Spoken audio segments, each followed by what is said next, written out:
sentito e penso che si potrà anche, spero, potremo lavorare insieme, questo è il nostro desiderio, la nostra linea, quello di creare, dicevo prima, reti vere, reali, non solo tavoli, ma facciamo, dobbiamo fare per i nostri giovani. Volevo ricordare due cose. Fuori voi troverete un volume che noi abbiamo pubblicato come amico Charlie, frutto della nostra ricerca, Un grido nel silenzio, al 26 settembre.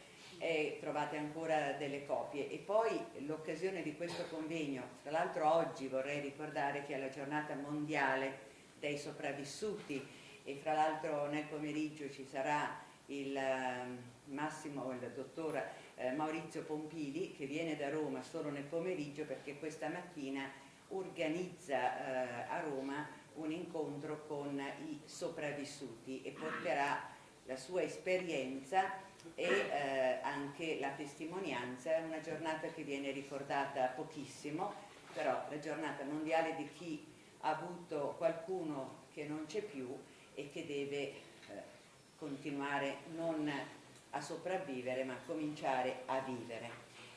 L'altro dato importante è che oggi esce in forma di una prestampa un volume che è L'enigma del suicidio in adolescenza, e ringraziamo gli autori, alcuni sono qui presenti, sono i relatori, amici nostri francesi, che hanno permesso all'amico Charlie di tradurre in italiano, ripeto, il loro volume è uscito nel 2012 e noi abbiamo potuto tradurlo e pubblicarlo oggi come prestampa, e usciranno poi i volumi definitivi. È acquistabile qui fuori e poi accogliamo anche le prenotazioni per chi fosse interessato. Però è un onore perché noi nel 2013, quindi nell'arco di un anno, abbiamo conosciuto loro, abbiamo letto il libro, loro ci hanno concesso di poterlo tradurre e pubblicare in Italia, e a distanza di neppure un anno il libro, anzi meno di un anno, il libro oggi è in vendita e prenotabile.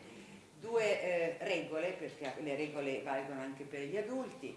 Questo convegno internazionale ha ricevuto 8 crediti e chiaramente per conseguire gli 8 crediti, e questo grazie all'attività dell'ospedale Sacco, che si è data molto da fare perché ha condiviso molto, porto fra l'altro i saluti del direttore generale che non può essere presente, il dottor Cannatelli, e di tutta l'equipe del Sacco che comunque poi conoscerete. Ecco, non è necessario che voi registriate la vostra firma al mattino e alla fine della giornata, altrimenti gli 8 crediti non potranno essere concessi, così mi ha detto con molta autorevolezza l'ufficio formazione dell'azienda ospedaliera Sacco. Vi sarà alla fine anche distribuito, forse l'avete già in cartellina, c'è una cartellina con un questionario che dovrete comporre, a cui dovrete rispondere, e anche un documento, uno scritto per valutare la vostra soddisfazione, se positiva e negativa. Vi preghiamo di essere il più chiari e il più diretti possibili, perché così ci permettete di correggerci e di andare avanti anche con con le vostre osservazioni. Comunque il questionario è fondamentale e tutto andrà poi all'ospedale Sacco e voi riceverete una mail quando potrete scaricare direttamente i crediti. A questo punto il mio compito, un po' di segretaria, un po' di presidente, un po' di tuttofare, è per il momento finito, e do la parola al professor Massimo Clerici che organizzerà la mattinata. Grazie. Bene, grazie Presidente, dottoressa Zanaboni, per questa introduzione molto partecipata e anche molto dettagliata rispetto al contesto nel quale ci muoviamo, al senso di questa giornata. Due parole anch'io per specificare un po' qual è il motore di queste iniziative. Credo che l'Amico Charlie e il Crisis Center abbiano avuto sempre nel corso della loro storia, che ormai ha ampiamente superato i 10 anni, un interesse specifico alla dimensione culturale e scientifica, che si collega strettamente agli aspetti clinici del lavoro che Amico Charlie e Crisis Center hanno messo sul campo nel corso di questi anni. Credo che questo sia un punto importante sul quale, con persone diverse, con momenti anche diversi, oggi avremo poi l'opportunità di collocare anche questi temi all'interno del contesto lombardo, all'interno del lavoro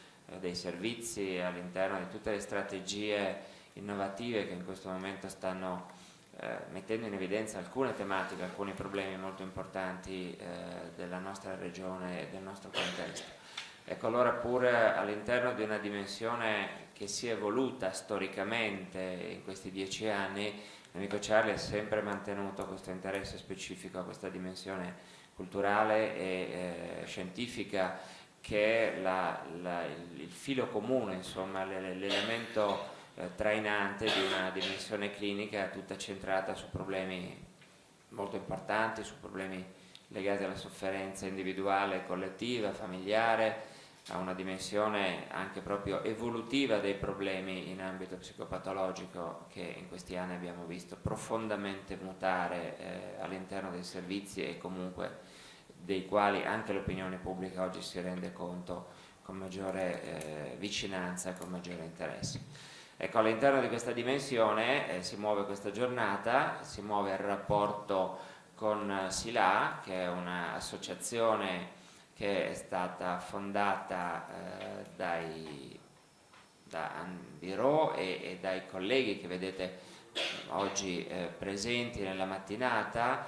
È un'istituzione che ha sviluppato un interesse specifico per l'informazione, la formazione e lo sviluppo delle conoscenze in ambito psicopatologico per quanto riguarda proprio la fase specifica dell'adolescenza. Io credo che, prescindendo da quello che poi oggi possono essere i modelli di trattamento, Maria Grazia ha già citato la dimensione multidisciplinare e multiprofessionale che l'Amico Charlie si è data, ma credo che proprio prescindendo da quello che possono essere gli specifici modelli all'interno di una dimensione operativa, per la quale alcuni di noi possono essere più vicini a un taglio psicoterapico piuttosto che a un taglio di lavoro con le famiglie, piuttosto che a un taglio specifico rivolto alla clinica, credo che questa capacità di integrazione dei saperi sia proprio un punto di riferimento ineliminabile, assolutamente la guida di ogni attività clinica oggi,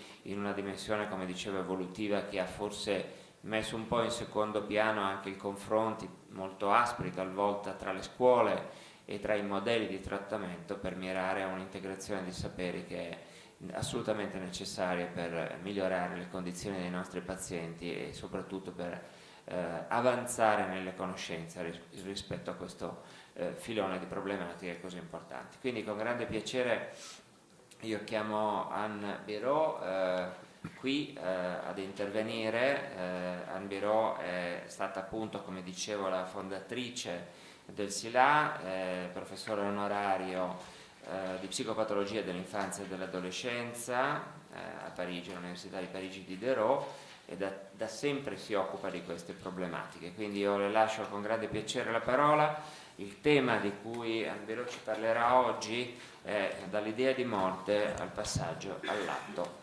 Prego, Anbiro.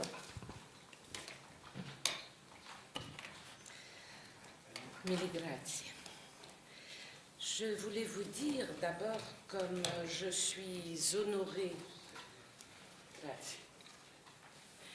Comme je suis honorée, comme nous sommes honorés d'être ici aujourd'hui avec vous et de participer d'une façon bien limitée dans la journée, mais quand même à cette énorme activité dont nous avons vu les signes en visitant hier soir l'Amico Charlie, le centre. Je voulais remercier tout spécialement Madame la Présidente de nous avoir invités à partager avec vous ces réflexions qui sont les vôtres, dont on s'aperçoit qu'elles nous sont communes et qui visent effectivement, et ça sera le sens de ma communication, qui visent à développer le contexte théorique dans lequel peut être pensée la prévention du suicide. C'est en effet, si vous voulez, le contenu que j'ai choisi de développer dans ce livre que vous avez traduit avec une rapidité et une énergie dont je suis absolument reconnaissante. C'est un signe du dynamisme de votre association et de vos capacités à prendre en charge les problèmes que l'adolescent nous pose tous les jours. Ce thème qui sera donc le mien aujourd'hui se formule dans le livre, puisque c'est un peu un résumé de ce que j'ai écrit dans le livre que je vais vous communiquer, s'exprime sous la forme de l'idée au passage à l'acte, de l'idée de mort à l'acte même de la mise en cause de son corps, de sa vie, de soi-même. Je voulais insister dans le livre pour qu'il y ait une réflexion sur l'idée de mort, parce que les médias disent souvent que tous les adolescents pensent à la mort. Et je voulais en fait montrer que si tous les adolescents pensent à la mort, je vais un peu le développer là, si tous les adolescents pensent à la mort, tous ne pensent pas mourir et tous n'ont pas envie de mourir. Alors la mort fait effectivement partie elle est intrinsèque à l'adolescence, l'idée de mort. Elle est intrinsèque pour plusieurs raisons. Pour des raisons, de développement psychophysiologique. Le changement de l'adolescence, le passage du corps d'enfant au corps d'adulte, entraîne en même temps un bouleversement des représentations mentales et psychiques, et un bouleversement tel qu'il faut penser à la séparation du monde de l'enfance. Et que cette séparation peut être, pour certains adolescents, dramatique, au point que se pose quelquefois la question, j'y reviendrai tout à l'heure, mais la question d'une rupture plus définitive avec le milieu de l'enfance. Ça, c'est une des raisons. Mais l'autre raison, c'est une raison du développement mental, du développement cognitif, c'est que finalement, l'adolescence, c'est aussi le moment où il rencontre d'une façon très élargie, très large, la philosophie, la littérature et les questions existentielles de ceux qui l'ont précédé.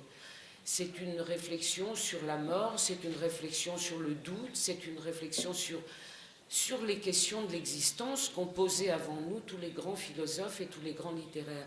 Donc tous les adolescents sont confrontés, et quelquefois d'une façon d'ailleurs impérative, dans des devoirs de philo, aux questions existentielles que sont la vie et la mort. Donc que l'idée de mort participe de l'adolescence, rien n'est plus, banal et commun. Encore faut-il l'avoir en tête. Il n'est pas anormal qu'un adolescent ait dans la tête des idées de mort. Mais ce qui est tout à fait anormal, mais je n'aime pas ce mot, ce qui est tout à fait... qui doit nous solliciter notre écoute, qui doit nous amener à réfléchir, c'est lorsque l'adolescent pense à se donner la mort. C'est-à-dire lorsqu'il passe finalement d'un registre qui est celui de l'idée de mort, à ce que j'ai appelé l'idéation suicidaire. Mais je vais revenir à des généralités. Au fond, qu'est-ce qu'on peut dire de la mort puisqu'elle n'arrive qu'aux autres? Alors, c'est aussi une banalité, et vous le retrouverez dans la littérature, dans beaucoup de textes, dans la philosophie. Quand la mort est là, nous ne sommes plus là. Et la mort des autres, nous n'en savons jamais finalement ce que l'autre aurait pu en dire s'il avait survécu. La mort n'est pas une expérience, parce que personne ne peut en rendre compte. Et ce qui est plus douloureux encore, parce que là c'est une des réalités, une de nos impuissances, c'est de ne pouvoir rien dire sur notre fin, FIN, même si nous pouvons dire sur notre naissance, puisqu'elle nous a été racontée. Mais cet autre moment de notre vie qu'est la mort, nous ne pouvons rien en dire, et et personne ne peut rien en dire. Parce que lorsque l'autre qui nous survit en dit quelque chose, c'est sa subjectivité qui l'engage, mais ça n'est pas l'expérience de la mort dont il parle. Donc, cette mort de l'autre est donc toujours une énigme. Et ceux qui finalement survivent tentent de construire des théories de la mort ou des théories du suicide en particulier, puisque ça nous intéresse aujourd'hui, qui ne sont toujours que, au fond, des asymptotes du problème. Ça n'a jamais, la théorie du suicide, aucune théorie du suicide n'a jamais épuisé la question du suicide. Si effectivement ceux qui en parlent et que nous pouvons entendre ou écouter sont ceux qui ont survécu à ce suicide, les adolescents qui réchappent à leur tentative et qui nous disent, non pas leur mort puisqu'ils y ont échappé, mais qui nous disent ce qui les a incités à passer à l'acte et la manière dont ils ont vécu cette expérience pour le coup. Non pas l'expérience de la mort, mais l'expérience de la tentative de mourir. Et qui nous disent en général qu'ils n'ont pas voulu mourir, qui nous disent qu'en fait, ils ont voulu mettre fin à un état de souffrance qui était insupportable, et qu'ils ont voulu faire cesser quelque chose. Alors, on dit généralement c'est un état d'angoisse. Oui, probablement, c'est un état de malaise intense, c'est un état de souffrance terrible, c'est un état en tout cas dont ils imaginent que rien ne pourra les soulager. Et c'est un état dans lequel la seule issue pour eux, c'est une mise au silence de leur corps. Et donc l'issue, c'est effectivement ce qu'ils imaginent de la mort, c'est-à-dire, je crois, au moment où effectivement ça se passe, quelque chose comme une solution dont ils se réveilleront. C'est-à-dire que la notion d'irréversibilité de leur acte, généralement, ne leur apparaît pas. Alors, je résume là, en fait, ce que disent la plupart, la grande majorité des survivants. Et il se trouve que j'en ai rencontré beaucoup à une époque où je travaillais dans un service de psychiatrie où j'avais la charge de la salle de réanimation. Donc nous avions énormément. Nous avions beaucoup d'adolescents qui sortaient de réanimation et avec lesquels nous avions une période d'hospitalisation post-tentative qui était prolongée et avec lesquels nous pouvions avoir un contact et des échanges approfondis et qui nous disaient, évidemment avec leur histoire et leurs mots, mais qui nous disaient tous la même chose. C'est-à-dire que, au fond, leur acte ne visait pas le désir de mourir, mais le désir de mettre fin à quelque chose. Et ça me paraît très important.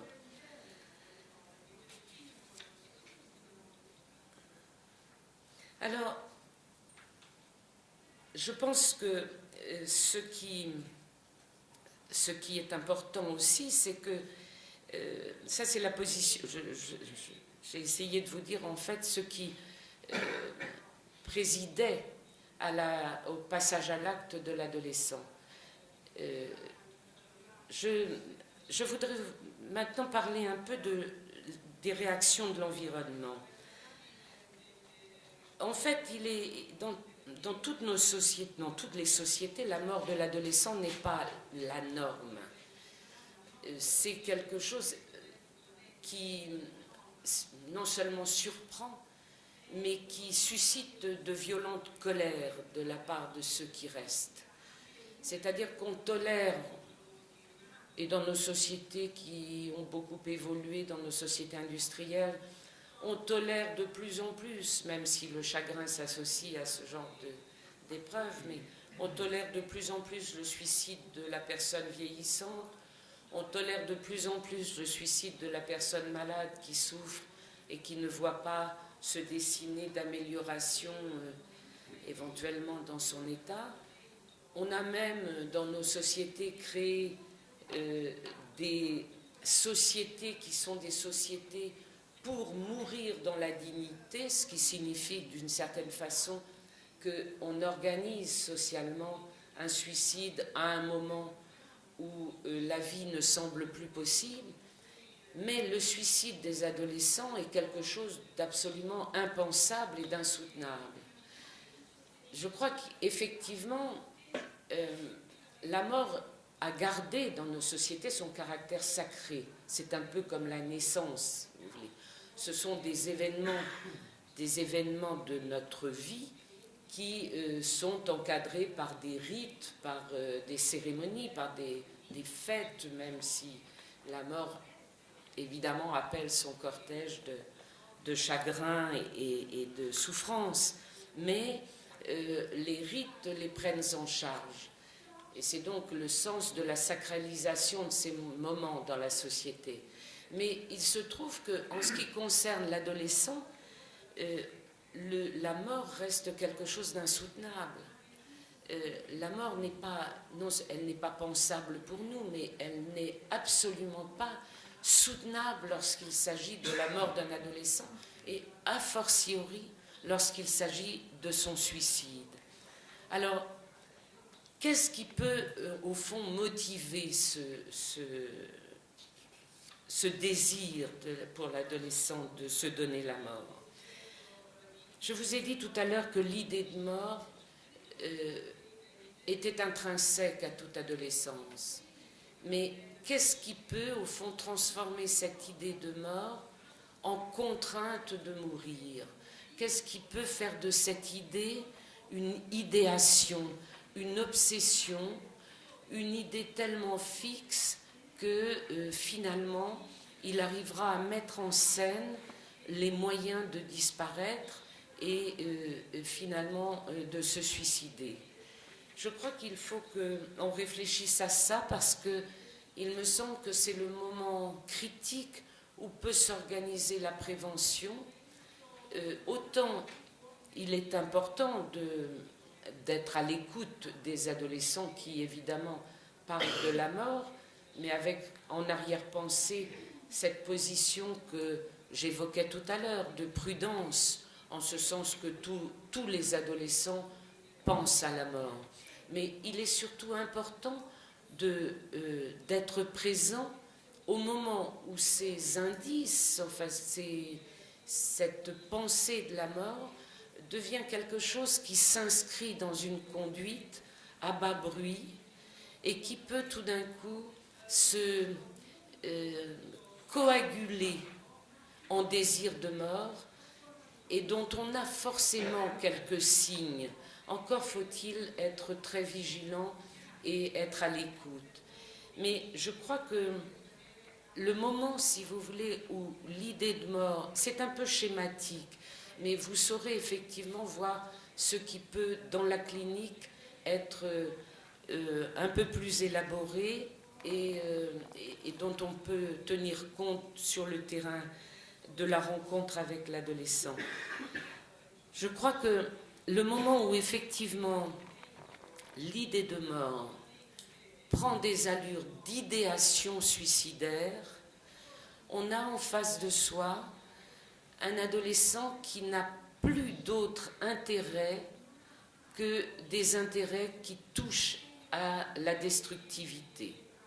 pas forcément à la sienne, mais son monde est un monde qui est encombré par des images et des représentations extrêmement violentes, pas nécessairement de destructivité physique et corporelle, mais des images qui infiltrent, si vous voulez, une pensée de contenu destructif. Ça, je crois qu'à ce moment-là, on est dans un autre... On est dans un stade qui peut effectivement laisser penser que l'adolescent ne va pas bien. Mais ce n'est pas suffisant, évidemment. Ce n'est pas suffisant. Il y a des indices autour de cette idéation suicidaire, cet encombrement de l'esprit par des thèmes extraordinairement sadiques, extraordinairement destructifs. Il y a d'autres signes qui sont d'abord la fragilité antérieure de cet adolescent, la fragilité de son moi, la fragilité de sa personne, sa sensibilité aux critiques, aux positions de ses amis. Et puis un facteur qui est extrêmement important et qui va pouvoir peut-être être un facteur d'alerte ou d'alarme, c'est son isolement progressif et son isolement non seulement dans sa famille, mais dans son groupe d'amis. Alors, bien des familles nous disent, après ces événements, que la tentative de suicide aboutisse, hélas, à la mort ou qu'elle n'aboutisse pas, les familles nous disent « il était très bien ». Et quand on interroge, quand on étudie un peu avec eux le contexte, on s'aperçoit que finalement, le très bien dont il parle, c'était que l'adolescent avait fait silence, qu'il ne se faisait plus remarquer, qu'il n'était plus éventuellement en conflit avec ses frères et sœurs s'il en avait, mais qu'il n'était plus en conflit avec ses profs ou ses copains. Mais en fait, ce silence était aussi le signe d'un retrait et d'un isolement qui est un facteur sur lequel, à mon sens, repose un des éléments de la prévention, l'isolement. C'est extrêmement important. Alors, sur les... Je ne sais pas combien de temps me reste-t-il. D'accord. Alors, je vous disais tout à l'heure que le suicide des adolescents n'est pas la norme. Ce que l'on peut dire encore du suicide des adolescents, c'est que certains sociologues ont voulu voir le déterminisme, enfin cibler le déterminisme socioculturel du suicide adolescent. Alors, on ne reviendra pas sur les travaux de Durkheim, évidemment, hein, bien qu'il ait pointé ce que je vous disais à l'instant, de l'isolement comme facteur éventuel du déterminisme suicidaire. Durkheim parlait de l'anomie des relations sociales, de l'effritement des relations sociales et de l'isolement dans lequel pouvaient être effectivement les individus qui se suicidaient. Mais il y a les travaux récents de Patrick Baudry en France, qui est un sociologue qui s'est beaucoup intéressé aux adolescents et qui pose le problème de cet isolement autrement, en ce sens que ce qu'il dit, c'est que la culture contemporaine véhicule au fond des images qui sont confuses et qui mêlent à la fois, d'une façon confuse, jouissance et souffrance, au point que la mort ne renvoie plus à la notion d'irréversibilité. Au point que, dans la mesure où souffrance et jouissance sont confusément représentables ou représentées ou perçues, il lui semble que dans l'esprit de l'adolescent, la mort ne vient plus marquer la limite.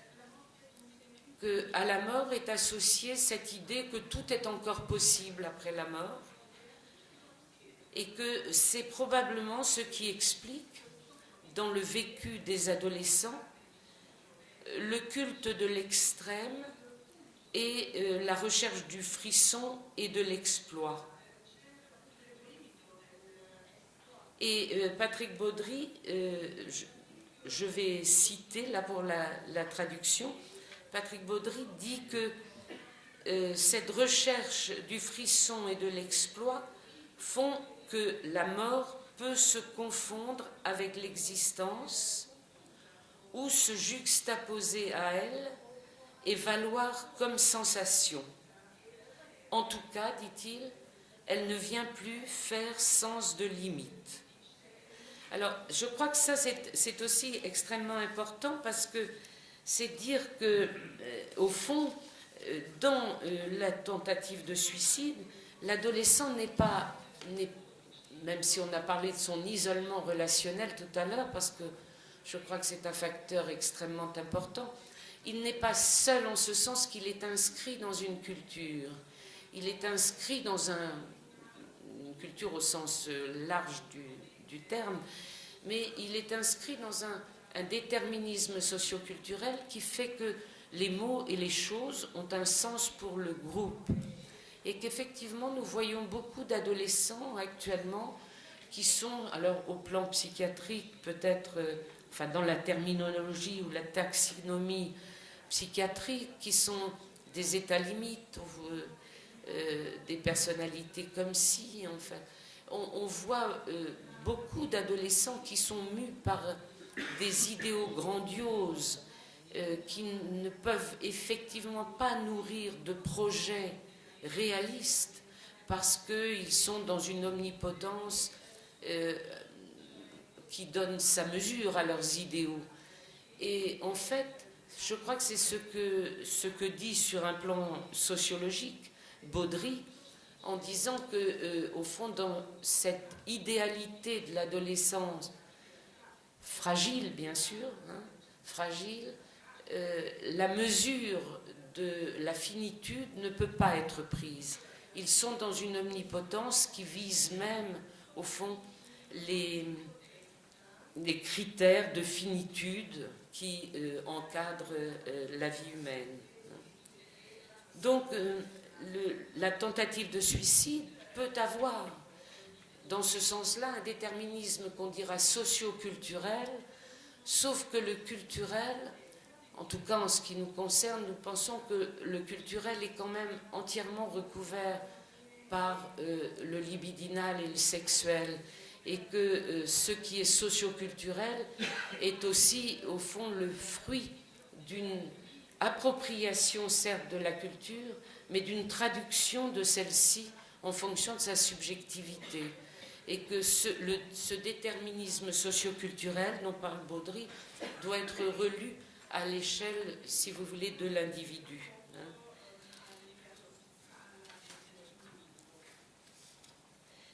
J'ai pris dans l'article dont vous aurez connaissance à la lecture du livre que vous avez bien voulu traduire, j'avais pris l'exemple pour illustrer ce passage de l'idée de mort à l'idéation suicidaire et cette temporalité évolutive du phénomène. J'avais pris l'exemple de Werther et de Goethe, donc, parce que nous allons aussi, avec ce texte, que je vais rapidement rappeler, je vais en rappeler les moments importants, nous allons voir combien finalement ce texte a été important pour Goethe. Il l'a écrit très rapidement, il l'a écrit en 3 semaines. Un de ses amis venait de se suicider. Il a repris, j'allais dire, il s'est approprié le suicide de son ami, puisque dans Werther, c'est un texte quasiment écrit à la première personne, enfin même si au fond une correspondance, hein, donc il s'y implique complètement. Et il dit, il n'a pas pu relire ce texte tout de suite, il l'a relu une trentaine d'années après, et en disant, je n'ai plus les mots en tête, mais en disant quelque chose comme j'ai survécu à mon Werther, ou que serais-je devenu si je n'avais pas écrit ce Werther. Si bien que quand je l'ai lu avec attention pour tenter d'en analyser les moments, enfin importants, féconds, j'ai eu l'impression que le récit, cette écriture d'un échange, d'une correspondance avec un ami proche, avait probablement permis à Goethe d'échapper lui-même à un désir de mort et au suicide. Il répète cette phrase 30 ans après, et puis bien plus longtemps après, presque au seuil de sa mort, où on lui redonne à lire son texte, et où il dit, mais vraiment, pourquoi ne l'ai-je pas relu plus tôt? Enfin, il y avait entre ce texte et lui quelque chose qui restait inélaboré. Alors, ce texte, je vous en rappelle rapidement l'histoire, hein. Le jeune Werther veut quitter la ville parce qu'il trouve que la ville est en fait est un lieu de perdition, en gros, hein. Alors il prend, j'allais dire, ses quartiers à la campagne. Il a décidé de peindre et de se consacrer aux arts. Et en arrivant dans le lieu qu'il a choisi d'habiter, il rencontre une jeune femme qui est entourée d'enfants et dont il tombe immédiatement, c'est une histoire parfaite d'adolescence, hein. Il tombe immédiatement amoureux de cette jeune femme qui est entourée d'une ribambelle d'enfants. Et elle est à son goût, elle est à son gré, et donc il n'y a aucune raison qu'elle ne devienne pas sa femme. D'autant plus qu'elle lui dit, dans les secondes qui suivent leur rencontre, que sa mère est morte et qu'elle est la sœur aînée de cette ribambelle d'enfants qui lui tourne autour. Donc il sait qu'elle n'est pas mariée, donc il sait que c'est une jeune fille. Et il décide qu'effectivement, elle est désormais sa future femme. On a un côté comme ça complètement adolescent, quoi, dans la situation. Et Werther va vivre. Alors, cette femme qui s'appelle Charlotte lui explique, lui dit immédiatement qu'elle est fiancée. Mais Werther estime que ça n'est pas du tout important. Et il va la courtiser comme s'il était à la limite son futur mari. Bon, je vous passe les détails évidemment et pour ne retenir que l'important de l'histoire. Et le fiancé de Charlotte revient, qui devait être à la guerre, je ne me souviens plus bien des détails, et Werther continue de penser que c'est une erreur de la nature qu'il soit là et que Charlotte l'aime. Et ça va comme ça durer des mois. Et on sent alors, voilà, de l'idée de mort qui est présente dans le texte depuis le début du récit, dans des descriptions, dans des évocations très romantiques de la nature, etc. On passe à quelque chose de très obsédant dans la rivalité. Cet homme n'a absolument aucune attention pour sa future femme, cet homme n'est pas le mari qu'elle devrait choisir, etc. Et puis on a des idées qu'on appellerait, si vous voulez, des idées noires. On a tout d'un coup comme ça une réflexion de Werther qui est une réflexion tout à fait destructive, qui est une réflexion même pas mélancolique, parce que ça n'est pas, si vous voulez, ça n'est pas le fruit d'une dépression immédiate, c'est le fruit d'un désir que les choses se remettent dans l'ordre et que, au moins, Charlotte s'aperçoive que cet homme qu'elle aime n'est pas l'homme qu'il lui faut et que l'homme qu'il lui faut, c'est Werther. Et puis la situation se dramatise, Charlotte épouse effectivement son mari, et à ce moment-là, au fond, on voit combien Werther est absolument obsédé, contraint par des pensées qui sont des pensées qui deviennent très morbides, et combien il va d'abord imaginer son suicide, puis le mettre en scène. Et il imagine un suicide qui est évidemment très spectaculaire, parce que quand on a suivi pas à pas, comme ça, ses déboires libidinaux, sa souffrance narcissique, il ne se sent plus exister en face de Charlotte. Et en même temps, il saisit toutes les occasions les plus infimes pour se rassurer sur l'estime qu'elle peut encore lui porter. Et alors, il va imaginer son suicide, il va emprunter au mari de Charlotte, au mari désormais de Charlotte, ses pistolets, au prétexte qu'il doit partir en voyage et qu'il n'a pas d'armes, et il met en scène son suicide en s'habillant du dernier costume qu'il a porté en présence de Charlotte et que Charlotte a touché. Et en fait, le jardinier entendra 2 coups de feu pendant la nuit et il se suicidera dans un habit que Charlotte a touché. En fait, il fait mourir Charlotte en même temps que lui, enfin symboliquement en tout cas.